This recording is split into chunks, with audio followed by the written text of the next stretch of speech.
आता वळूया आजच्या चर्चेच्या मुद्द्याकडे।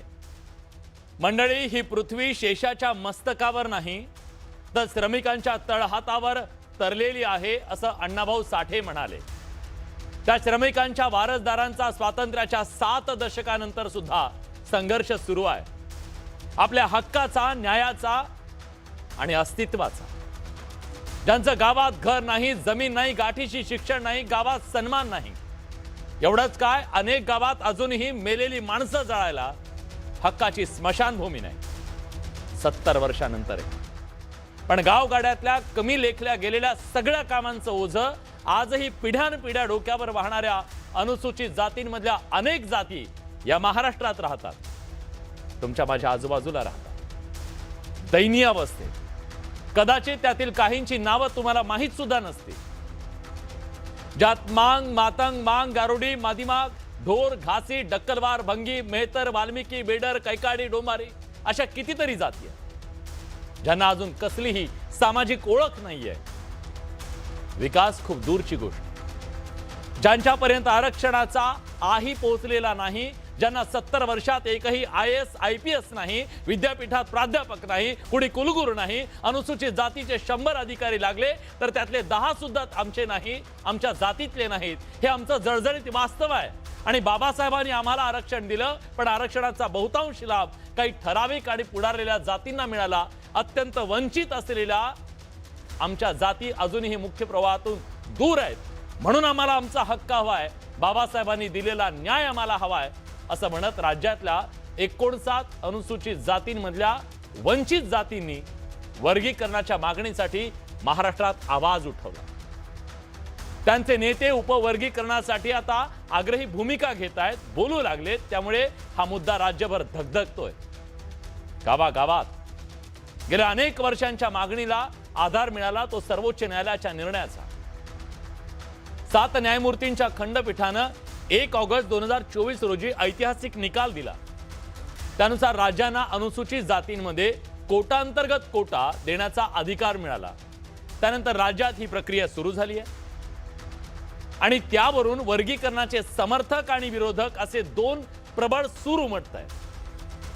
पण वर्गीकरण म्हणजे अनुसूचित जातींचा एकसंध गट फोडण्याचा हा डाव आहे। फोडा आणि राज्य करा ही नीती आहे, राजकीय शक्ती कमी करण्याची रणनीती आहे। वर्गीकरण घटना बाह्य आहे, कारण घटनेच्या कलम 341 नुसार अनुसूचित जातींची यादी बदलण्याचा अधिकार केवळ संसदेला आहे, राज्यांना नाही असा युक्तिवाद केला जातोय। शिवाय वर्गीकरणासोबत क्रिमिलेअर लागू करण्याची चर्चा सुरू झाली, त्यामुळे आरक्षणाच्या मूळ उद्देशाला धक्का लागू शकतो असं वर्गीकरणाला विरोध करणाऱ्यांचं मत आहे। दोघांची काही भूमिका आहे, दोघांचे काही मुद्दे आहेत आणि ते समजून घेण्याचा आज आपण प्रयत्न करणार आहोत। महाराष्ट्राच्या गावागावात धगधगणाऱ्या या मुद्द्याच्या मुळाशी काही मूलभूत सवाल आहेत, ज्याची आज आपल्याला चर्चा करायची आहे। हे सवाल कुठले जाणून घेऊया। आज आपण सवाल उपस्थित करतोय, उपवर्गीकरणाला जो विरोध केला जातोय तो योग्य आहे का? जर विरोध आहे तर त्याच्या मागची नेमकी कारण काय ती समजून घेण्याचा प्रयत्न करूया। मुद्दा उपस्थित करतोय, आरक्षणाचा लाभ वंचितांपर्यंत खरंच पोहोचला का, की तो काही जणांपुरता केंद्रित झाला? त्या आरोपात तथ्य आहे का?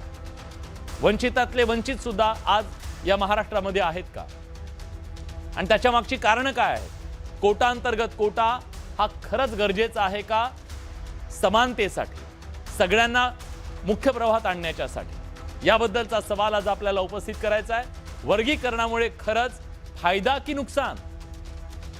जी मांडणी केली जाते वर्गीकरण झालं की सगळी समानता येईल, खरंच असं होणार आहे का की नुकसान होणार आहे? समजून घेऊया। वर्गीकरण हे संवैधानिक आहे का?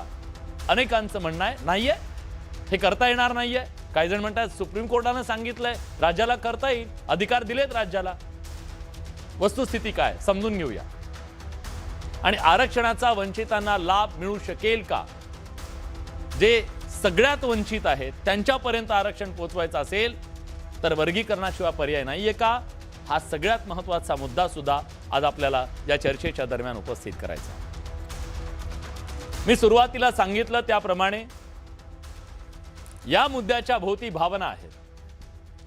या मुद्द्याच्या मध्ये घटनात्मक पेच आहे आणि सगळ्यात महत्त्वाचं एक न्यायाचा आक्रोश सुद्धा आहे.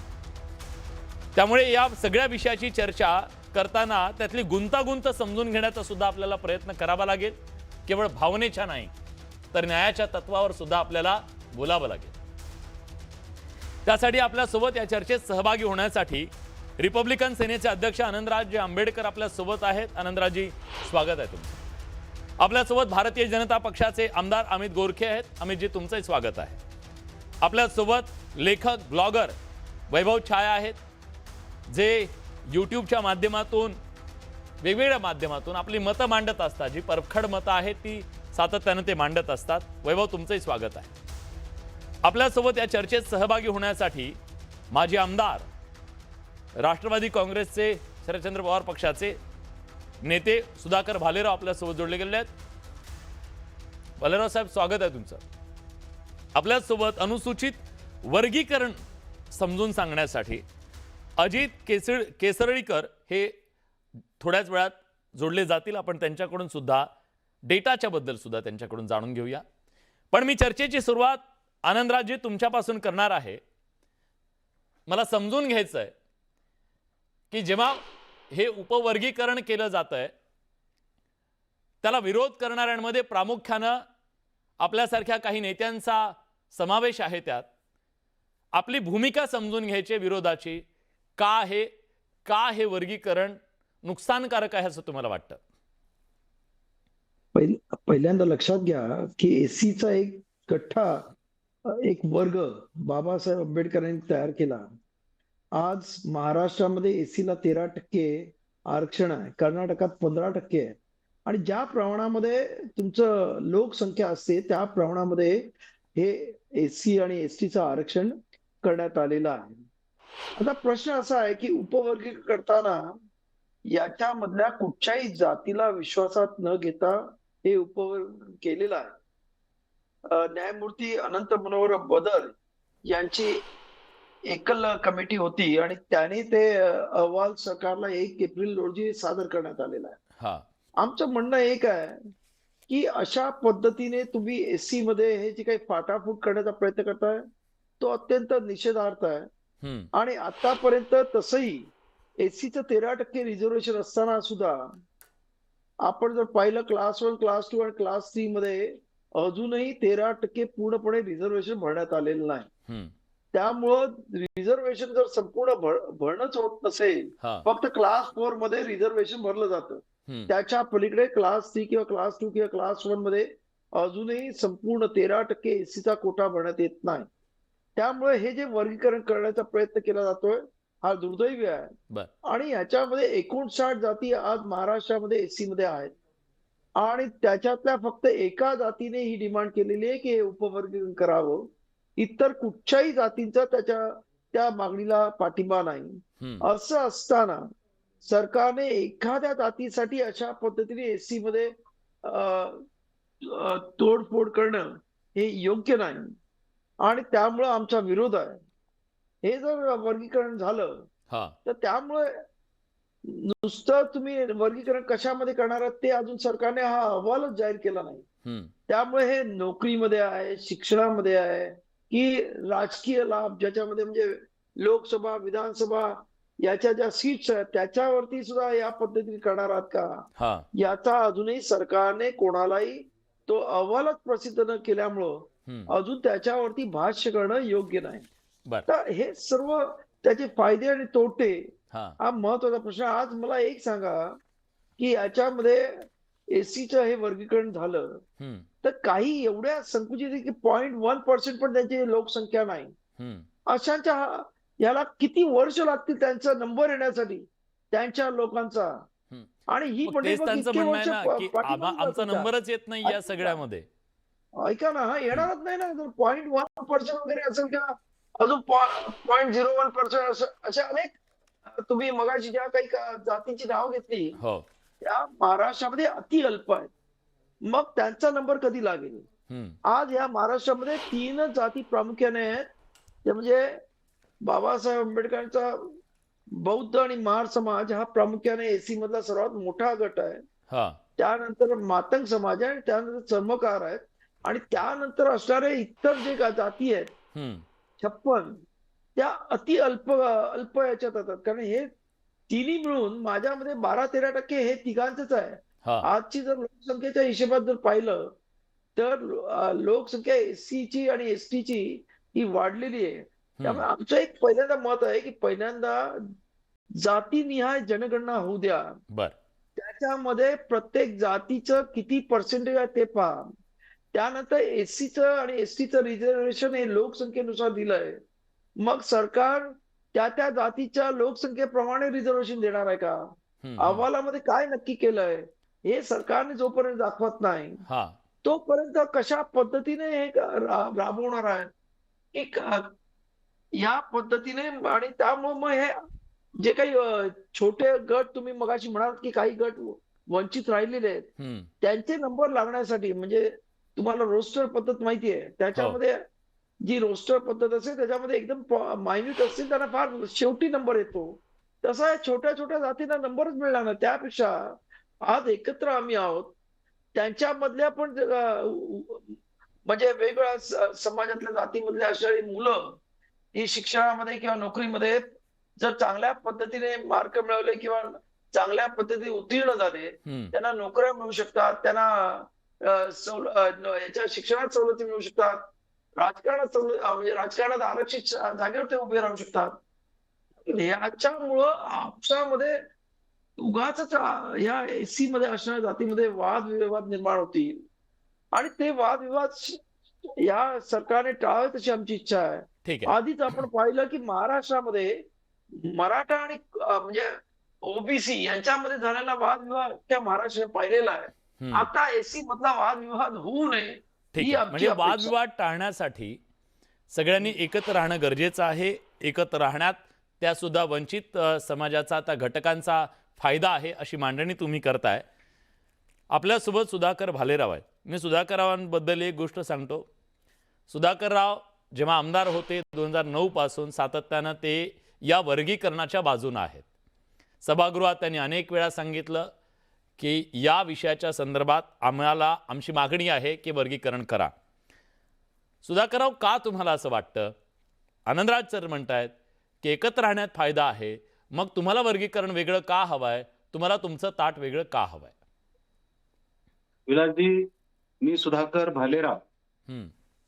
माजी आमदार उदगीर, जिल्हा लातूर. आता मी शिवसेना पक्षामध्ये आहे एकनाथ शिंदे साहेबांसोबत. बरं बरं बरं. तुमचे प्रवास जरा 2-3 झाले त्याच्यामुळे लक्षात आलं नाही. हा.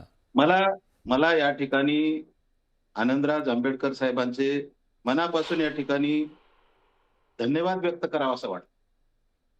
मी त्यांची मुलाखत ऐकली मागे. हम्म.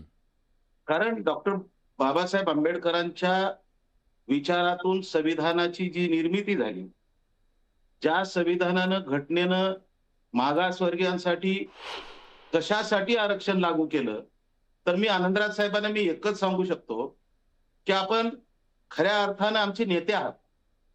आम्हाला कुठला मुद्दा खोडायसाठी हा प्रश्न उपस्थित करायचा नाहीये. हम्म.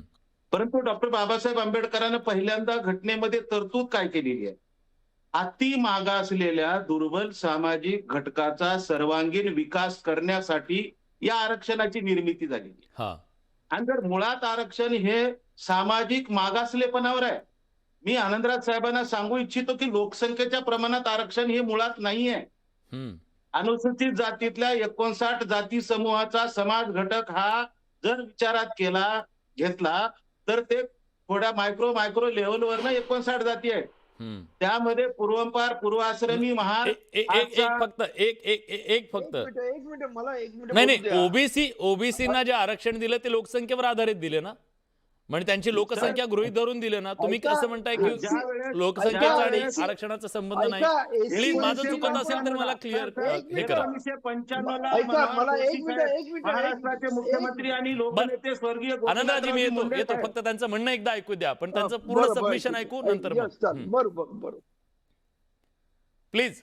ज्या वेळेस महाराष्ट्रामध्ये 1995 ला माननीय मनोहर जोशी साहेब मुख्यमंत्री आणि स्वर्गीय लोकनेते माननीय गोपीनाथरावजी मुंडे साहेब उपमुख्यमंत्री असताना हटकर, धनगर, बंडगर, वंजारा, बंजारा यासाठी 1, 2, 3, 4 जेणेकरून अबकडचं जे वर्गीकरण याच राज्यात झालेलं आहे.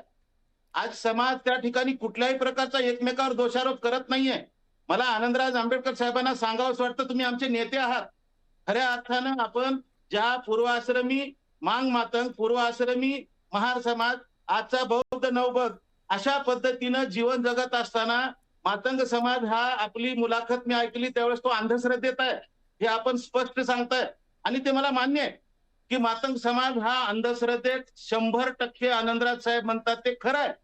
जर असं खरं असेल तर मग ह्या अंधश्रद्धेतल्या पीडित समाजाचा सर्वांगीण विकास व्हावा हा डॉक्टर बाबासाहेब आंबेडकरांच्या विचारामधला मागासलेपणाचा मुद्दा म्हणून आरक्षण लागू केलेलं आहे. आता प्रश्न उपस्थित होतो आनंदराज साहेबांचा की या ठिकाणी लोकसंख्येच्या प्रमाणात, लोकसंख्या हा दुय्यम प्रश्न आहे आता नंतर, परंतु पहिला प्रश्न आहे की मागासलेल्या समाजाला वर आणण्यासाठी ह्या आरक्षणाचा फायदा व्हावा म्हणून हा आरक्षण आहे. आणि ह्या आरक्षणासाठी आनंदराज साहेब हे डॉक्टर बाबासाहेब आंबेडकरांच्या संविधानिक पद्धतीमधले वंशज आहेत आणि त्या पद्धतीनं आम्हाला सार्थ अभिमान आहे. खरं तर आमचे तुम्ही मोठे भाऊ आहात, आम्ही तुमचे लहान भाऊ आहोत. आम्ही अशिक्षित आहोत, शिक्षणाचं प्रमाण गळतीत आहे. आमचा एकही विद्यार्थी ग्रॅज्युएट नाही आज महाराष्ट्रामध्ये, IAS नाही, IPS नाही.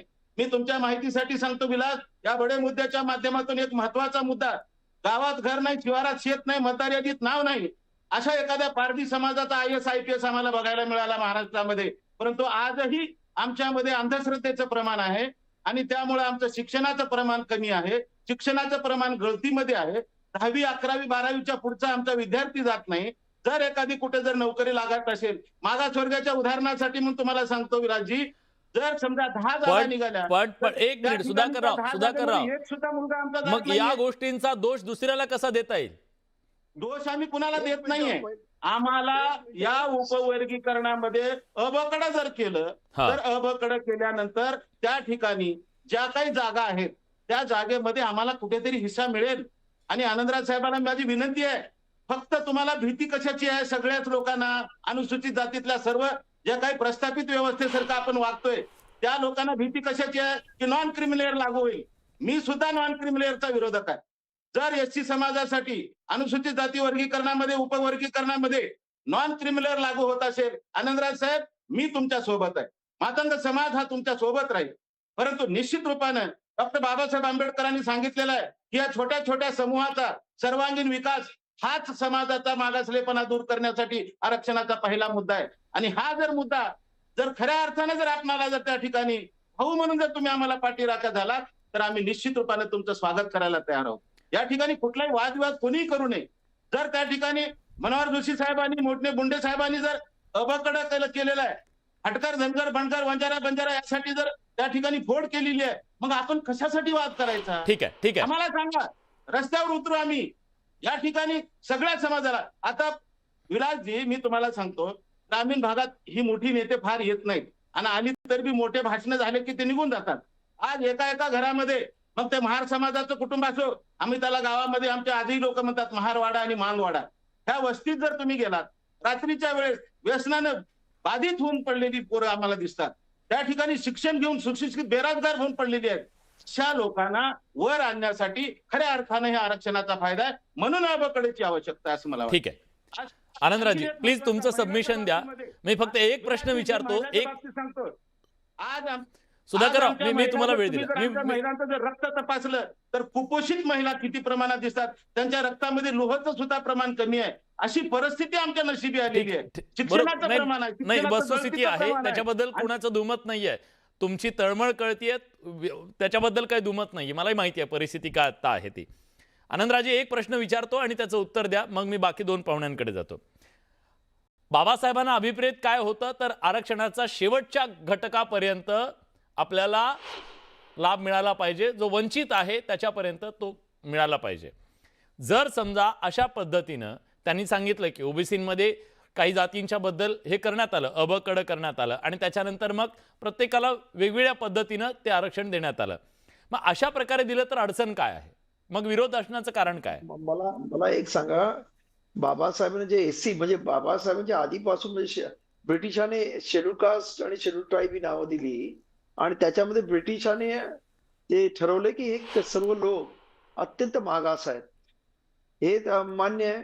आणि त्यामुळं ही सर्व मागास असणारी मंडळी यांना आरक्षण म्हणजे हे अति मागासलेल्या लोकांना पुढे जाण्यासाठी म्हणून आरक्षण त्यांच्या लोकसंख्येच्या प्रमाणामध्ये म्हणजे महाराष्ट्रामध्ये 13%, कर्नाटकामध्ये 15%, अजून नवीन जे स्टेट झालंय आपलं याचं त्याच्यामध्ये 16% त्यांच्या लोकसंख्येप्रमाणे देण्यात आलेलं आहे. हा आता एक सांगा, यांनी अंधश्रद्धेमध्ये राहणं, आता तेच म्हणतात आमचे सर्व लोक अंधश्रद्धेत आहेत, आमची मुलं 10वी 11वीच्या पुढे जात नाहीत. उद्या हे उपवर्गीकरण झालं तर ह्यांची 10वी 11वीची मुलं सोडतील का?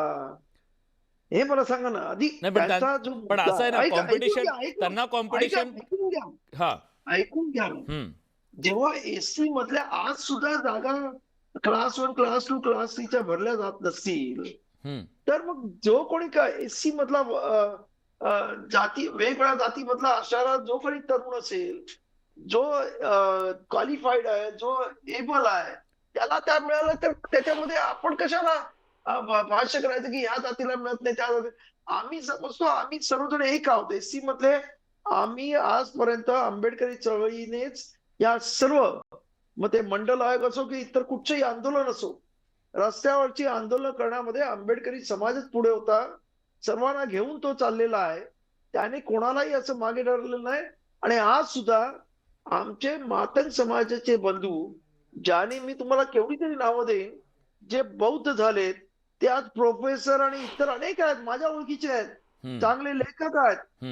आणि म्हणजे ज्याने अंधश्रद्धा अंधरूढी सोडल्या ते आज देशाबरोबर पुढे आले. ठीक आहे, मी विचारतो आनंदराजी, विचारतो मला 2 पाहुण्यांना पण हे चर्चेत घ्यायचंय. अमित जी आपल्या सोबत आहेत. हा अमित गोरखे आपल्या सोबत आहेत. सरकारच्या माध्यमातून पुढाकार घेण्यात आलेला आहे. सुप्रीम कोर्टाच्या निर्णयाच्या नंतर सरकारनं ती प्रक्रिया सुरू केलेली आहे. पण अमितजी, हे वर्गीकरण करण्याच्या मागची सरकारची भूमिका काय? ते म्हणाले की बऱ्याच गोष्टी अजून समोर आलेल्या नाहीयेत, सरकारनं त्या जाहीर केलेल्या नाहीयेत. कदाचित तुम्हाला त्या गोष्टी माहीत असू शकतात. याची कारण का हे कोट्यामध्ये कोटा का गरजेचा आहे, त्याच्या मागची भूमिका काय तुमच्या सगळ्यांची? तुम्ही समर्थक आहात म्हणून विचारतोय थेट. दोन्हीही पाहुण्यांच्या माननीय आनंदराव आंबेडकर आहेत, त्याचबरोबर आमचे भालेरावजी आहेत, त्यांचं मी या ठिकाणी ऐकलं. मी या उपवर्गीकरणाची थोडीशी पार्श्वभूमी सांगतो की उपवर्गीकरण हा विषय विलासजी आपल्या माहितीसाठी अनेक वर्षापासून हा प्रलंबित विषय आहे. पहिल्यांदा माझ्या माहितीनुसार 2004 मध्ये आंध्र प्रदेशातील वर्गीकरणासंदर्भात PV चिनैया खटला 2004 मध्ये तो झाला. आणि त्यांनी असं सांगितलं की हे एक जिन्सी गट आहे, म्हणजे होमोजेनियस गट आहे, जसं तुकडे करता येणार नाही तर त्यांनी पहिल्यांदा सांगितलं. आणि असं सांगितल्यामुळं सगळ्या उपवर्गीकरणाला खो बसला. मग त्यानंतर या न्यायमूर्तीच्या खंडपीठाने आता नुकताच 1 ऑगस्ट 2024 ला निर्णय दिला आणि चिन्नैया यांचा निकाल रद्द ठरवला. आणि अति मागास व त्यांना मुख्य प्रवाहात आणण्यासाठी उपवर्गीकरण झालं यांनी अत्यंत स्पष्टपणे सांगितलं. मला आपल्या सगळ्यांना माननीय भूषण गवई सुद्धा त्यामध्ये होते. आणि हे उपवर्गीकरण का महत्वाचं आहे त्यात त्यांनी सांगितलं की एक तर यातली शैक्षणिक विषमता यातनं नाहीसे होणार आहे, स्पर्धेचा अभाव असल्यामुळे जे मागास वर्गातला जो घटक आहे तो पुढे येणार आहे. आणि यामध्ये जो 76 वर्षाचा बॅकलॉग आहे तो भरून निघणार आहे. सांगू इच्छितो यामध्ये त्यांनी निर्णयात स्पष्ट सांगितलंय क्रीमियर हा जो मुद्दा आहे, या क्रीमियरच्या मुद्द्यामध्ये जो राज्य जे आहे राज्य त्याप्रमाणेच अभ्यास करून निर्णय राज्य बोललेलं आहे. त्यामुळे लोकसंख्या, शिक्षणाचं प्रमाण, सरकारी नोकरीतलं प्रमाण हे सगळे घटक याच्यामध्ये आहेत. पण मला वाटतं की आज हा जो काही वाद या ठिकाणी निर्माण होतोय त्या वादामध्ये डॉक्टर बाबासाहेब आंबेडकरांनी जे राज्यघटनेमध्ये 341 की आणि सर्व 63 जातींना विकासाची समान संधी मिळाली पाहिजे असं त्यांनी सांगितलं. अनुच्छेद 15(4) आणि 16(4) अन्वये सर्व राज्यांना सामाजिक आणि शैक्षणिक दृष्ट्या मागासलेल्या वर्गाच्या प्रगतीसाठी विशेष तरतूद करण्यात आली आहे. मला आता ह्यात सांगायचं की जो सुप्रीम कोर्टाचा नुकताच आलेला निर्णय आहे तो आपण बघला पाहिजे, व्यवस्थित वाचला पाहिजे. त्याच्यामध्ये त्यांनी स्पष्ट सांगितले क्रिमिनल हा जो विषय तो राज्यांनी ठरवायचा. दुसरं पण राज्याची काय भूमिका आहे त्याच्याबद्दल? या विषयात नाही, राज्याची भूमिका जी आहे मी मगाशीच सांगितलं की राज्याची भूमिका आणि खास करून आमच्या सरकारची भूमिका स्पष्ट आहे. विलासजी, मी आपल्याला सांगू इच्छितो की महाराष्ट्राच्या जन्मापासून आज तापर्यंत मी प्रथम आमदार आहे की मातंग समाजाचा पहिला आमदार गेला ते हा. आमच्या सरकारने केले. सध्या म्हणजे किती मागासलेपणा आहे. आणि हा फक्त मागासलेपणा नाहीये. ह्याच्यामध्ये आज चौधरी समाज आहे, मिगे समाज आहे, होल्लार समाज आहे, ढोर अनेक समाज याच्यामध्ये आहेत. बाकीच्यांचं काय याही आपण केलं पाहिजे. त्यामुळे बदल समिती या बदल समितीला संधीली अमितजी, तुमचा आवाज ना आमच्यापर्यंत नीट पोहोचत नाहीये. मी फोनवरून तुम्हाला कनेक्ट करता येतं का किंवा पुन्हा रिकनेक्ट करता येतं? कारण तुमच्यातून मिस इंटरप्रिटेशन काही होऊ नये. तुमचं बोलणं आमच्यापर्यंत नीट पोहोचत नाहीये म्हणून मी हे करतोय. मला लेखक ब्लॉगर वैभव छाय आपल्यासोबत आहेत. वैभव, तुम्हाला एक प्रश्न विचारायचा आहे. सुप्रीम कोर्टानं जेव्हा वर्गीकरणाच्या संदर्भातला निर्णय दिला तेव्हा त्या घटनापीठाच्या मध्ये जे माजी सरन्यायाधीश भूषण गवई होते त्यांचं एक स्टेटमेंट मी वाचून दाखवतो. ते काय म्हणाले? ज्यांनी पिढ्यानपिढ्या आरक्षणाची फळं चाकली आणि स्वतःचा विकास केला त्यांच्याशी आरक्षणाच्या लाभांपासून वंचित राहिलेल्यांना सामना करावा लागत आहे. याला समानता म्हणायची का? हे न्याय आहे का? तुम्ही या मताशी सहमत आहात का? आणि तुम्हाला असं का वाटतं की वर्गीकरण हे नुकसानकारक आहे? विलासजी, तुम्हाला एक शब्द सांगतो. हा. ज्योती फुलेंनी वापरलेला शब्द आहे कलम कसाई नावाचा शब्द. कलम कसाई शब्दांनी बरोबर पाचर मारून ठेवायची. सन्माननीय माजी सरन्यायाधीश जे आहेत सुप्रीम कोर्टाचे, सन्माननीय सुप्रीम कोर्टाचे माजी सरन्यायाधीश साहेबांनी जे हे स्टेटमेंट केलेलं आहे ना, ते इतकं ब्रिलियंटली वेल स्ट्रक्चर्ड आणि इतके भारी शब्द वापरून केलेलं आहे ना की वर करणी सामान्य माणसांकडून त्याला विरोध करता येतच नाही. पण त्याच्या मागे जी सगळी गोम लपलेली आहे ना, ती गोम कोणी बघायला बघतच नाही. सगळ्यात महत्वाचा मुद्दा आता याच्यामध्ये असा झालेला आहे की सुप्रीम कोर्ट बोललेलं आहे कोर्टाचा मान राखला पाहिजे म्हणून आपण त्याच्या विरोधात काहीच बोललं नाही पाहिजे. इथेच मुद्दा संपून जातो. त्यामुळे त्याच्यावर विरोध करायचा तरी कसा, भले ते योग्य नसेल तरी विरोध करायचा कसा, इथून पहिली सुरुवात होते. आता राहिला प्रश्न उपवर्गीकरणाचा, तर मी तुम्हाला सगळ्यांना सांगतो, सगळे सन्माननीय पाहुणे पण इथे बसलेले आहेत. आता इथून माघार नाहीये. उपवर्गीकरण हे जवळपास होणार, ही आता काळ्या दगडावरची रेघ आहे. हे आता होणारच आहे. मी 2-3 दिवसापूर्वी हे मत जरूर व्यक्त केलेलं होतं आणि ती सत्यता आपल्याला येत्या काळात बघायला मिळणार आहे की आता जे सगळेजण म्हणतायत की बाबा उपवर्गीकरण झाल्यानंतर आम्हाला भरपूर जागा मिळतील, आम्हाला भरपूर संधी मिळतील, तर हे असं काही होणार नाहीये. त्या आत्ताच्या ज्या जागा आहेत त्याच्यामध्ये प्रचंड तफावत निर्माण होईल, प्रचंड तूट निर्माण होणार आहे. अगदी 10 जागा जर मिळणार असेल तर त्याच्या 3च जागा जाणार आहे. त्याची आकडेवारी जर आपण काढून पाहिली तर ती आपल्या सगळ्यांना समोर येईल.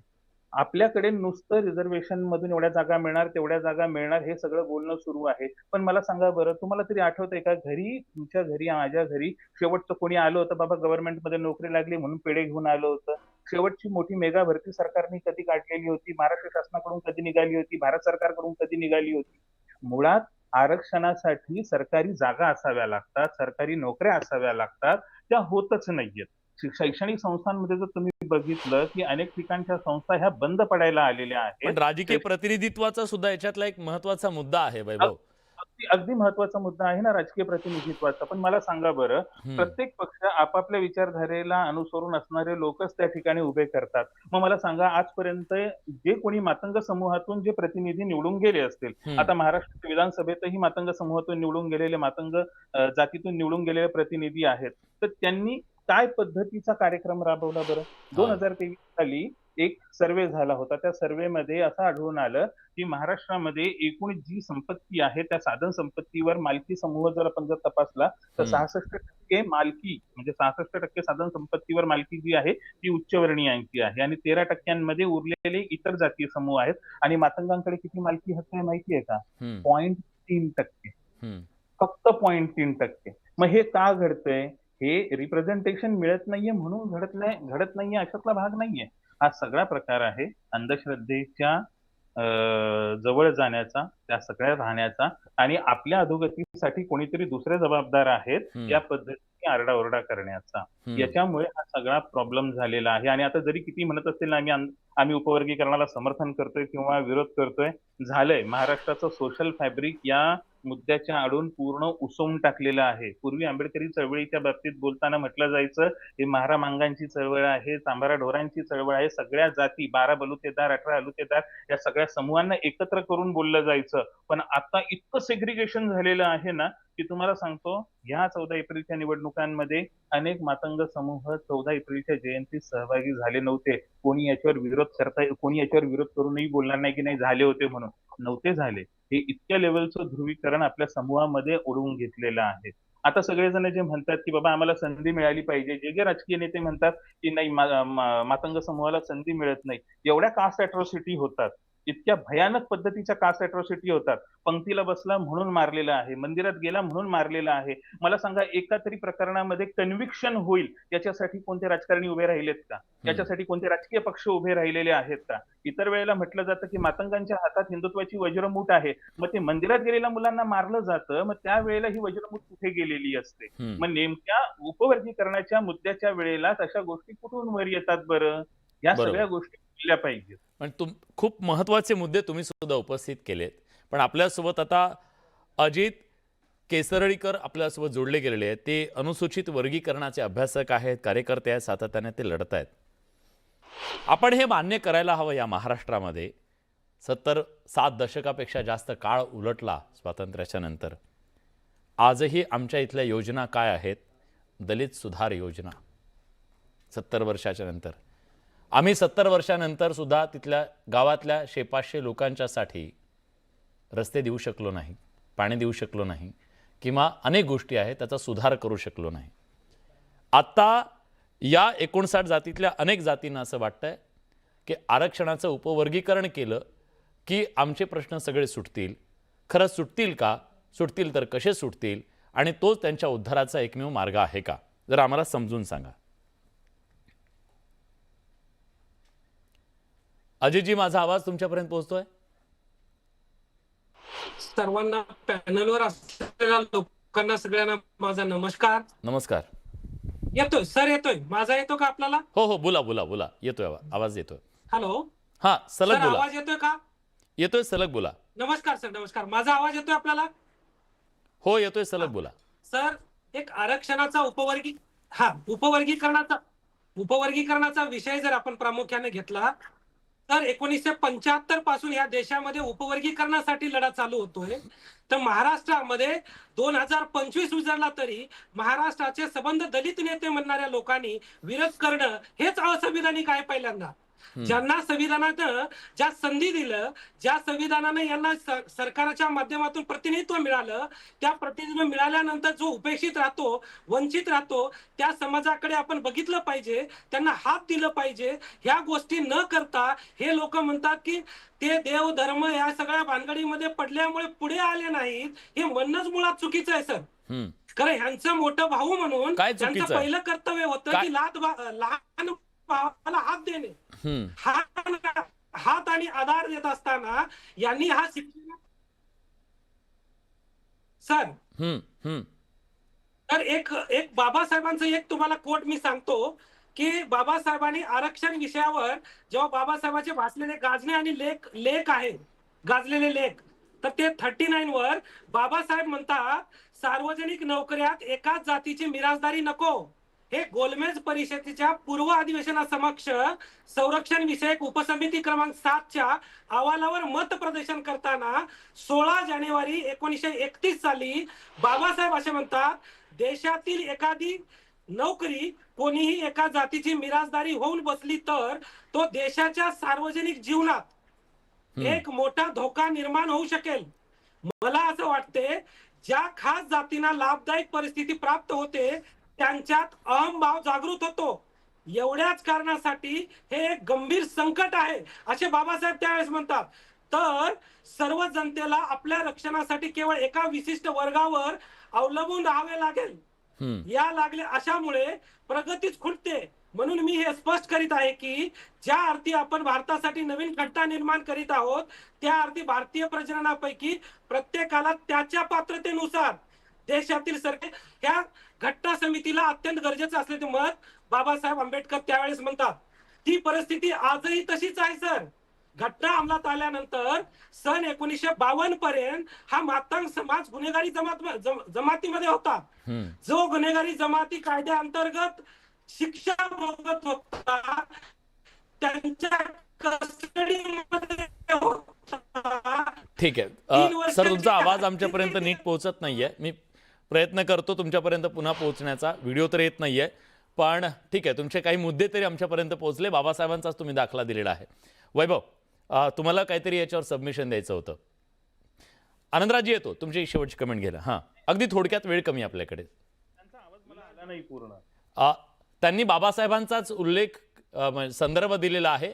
बाबासाहेब कसं म्हणाले होते की एकाच जातीची मिराजदारी येता कामा नये कुठल्या याच्यामध्ये, अशा प्रकारचा संदर्भ त्यांनी दिला बाबासाहेबांचा. त्या सरांना माझा एक साधा प्रश्न आहे त्या सरांना, की ज्या वेळेला आरक्षण मिळतं आणि जागा मिळतात, उदाहरणार्थ आपण एका कॉलेजमध्ये गेलेलो आहोत आणि ऍडमिशनसाठी आपण तिथे अनेक शेड्यूल कास्ट मधले लोक जर येत असतील ऍडमिशन घेण्यासाठी, तर तिथे ऍडमिशन SC ला मिळतं, शेड्यूल कास्टला मिळतं, अनुसूचित जमातीला मिळतं. तिथे असं बघून दिलं जात नाही की बाबा तुम्ही बौद्ध आहात, तुम्ही महार आहात म्हणून तुम्हाला जास्त, तुम्ही चांभार आहात त्यांचं म्हणणे कॉम्पीट करू शकत नाही. बाकी समाज जो आहे, अनेक जाती आहेत, त्या आता त्या समाजातल्या इतर जातींशी कॉम्पीट करू शकत नाहीये. त्यामुळे आमचं वेगळा कंपार्टमेंट द्या, तिथून आम्ही जाऊ, असं त्यांचं म्हणणं आहे. हो की आता बघा त्यांच्या या जसं मी मगाशी म्हणालो ना, की आता हा युक्तिवाद कोर्टाने सुद्धा आता तो लादायचा प्रयत्न पूर्ण झालेला आहे आणि सरकार सुद्धा त्याला आता जबरदस्तीने घेते. ही इथून नो मुव्हिंग बॅक आहे. आजपासून 3 वर्षानंतर याचे जे विपरीत परिणाम समोर येणार आहेत ना, तेव्हा मात्र कळून चुकेल की आपण जे काही आज मागतोय आणि जे काही आज मागणी करतोय, भांडतोय ना, ते किती चुकीचं होतं हे समजायला अजून 3 वर्षाचा टाइम द्यावा लागेल. मी 1 मिनिट आहे माझ्याकडे, 30 सेकंद मी पुन्हा एकदा देतोय. आनंदराजी 30 सेकंद. अशा परिस्थितीत समजा हा निर्णय घेतला तर तुमची भूमिका काय, प्लीज. आमचा विरोध असणार आहे आणि माझं तर असं म्हणणं आहे, सरकारला जर उपवर्गीकरण करायचं असेल तर पहिल्यांदा खुल्या प्रवर्गामधलं हे उपवर्गीकरण करा. म्हणजे कोणत्या जाती या महाराष्ट्रामध्ये सर्वात जास्त नोकऱ्या शिक्षणात लागतायत ते सर्वांना कळू द्या. आज हे दुर्दैवानं काही जणांचे बाहुले झालेले आहेत आणि त्यामुळे अशा पद्धती करताय. मला भाजपवाला सांगायचंय, एवढी हिंमत असेल तर खुल्या प्रवर्गामध्ये उपवर्गीकरण करा. म्हणजे कुठच्या जाती याच्यामध्ये सर्वात जास्त महाराष्ट्रामध्ये सत्तेमध्ये असतील किंवा नोकऱ्यांमध्ये, शिक्षणामध्ये, ते सर्वांना कळेल. हे तुम्ही आमच्यामध्ये भांडण लावून काही दलाल मंडळीने हाताशी धरून जो काही मध्ये फाटाफूट करण्याचा प्रयत्न करतात, हा अत्यंत दुर्दैवी आहे आणि त्याचा परिणाम तुम्हालाच बघायला लागेल असं माझं म्हणणं. ठीक आहे सर, शेवटची कमेंट सुधाकरराव. विलासजी, मी लेखक वैभव छा यांचं सुद्धा मनापासून अभिनंदन करेन. हा खूप सुंदर मुद्दा घेतला त्यांनी, की अनुसूचित जातीतल्या विद्यार्थ्यांसाठी कुठं जर ऍडमिशन घ्यायचं असेल तर त्याच्यामध्ये कुठलाही मतभेद होत नाही, 100% खरं आहे. परंतु त्यामध्ये जर पर्सेंटेज वाईज जर आम्ही विद्यार्थ्यांची संख्या जर समोर जर घेतली तर 95 पर्यंतचे सुद्धा काही मुलं त्या ठिकाणी लाईन मध्ये उभे टाकलेले असतात आणि त्यामध्ये मातंग समाजाचा जर विद्यार्थी त्या पर्सेंटेजवर जाऊ शकत नसेल तर तो विद्यार्थी तिथं ऍडमिशन घेऊ शकेल का? वैभवजी, ह्याचा सुद्धा विचार करायला पाहिजे. खरं तर हा विषय मातंग आणि बौद्ध नवबौद्ध महार हा विषय यायलाच नको आहे. बाबासाहेबाचं संविधान जो मानतो त्या बाबासाहेबाच्या संविधानाचे पाईक म्हणून तुम्ही आम्ही सर्वच आहोत. खऱ्या अर्थाने बाबासाहेबांनी कुठल्या एका जातीसाठी काम केलेलं नाहीये. ह्या चराचरामध्ये 3 चर आहेत, भूचर, जलचर, वायुचर.